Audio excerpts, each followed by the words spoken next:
Hello friends, welcome to my YouTube channel. I am back with a new video. Today I will let you know how to create an Gantt chart in Excel. So let's get started.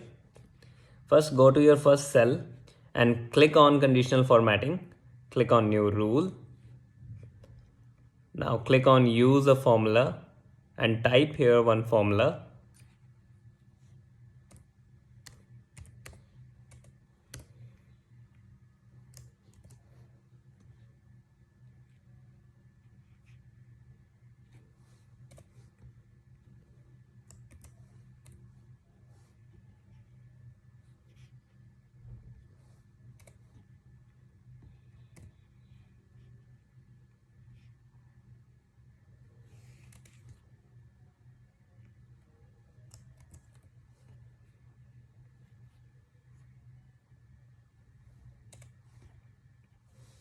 Close your bracket and now choose a format.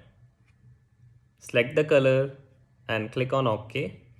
Again click on OK. Simply drag this format to all.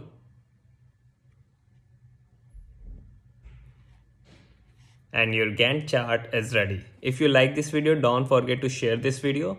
And if you want this file, you will get this file in my description.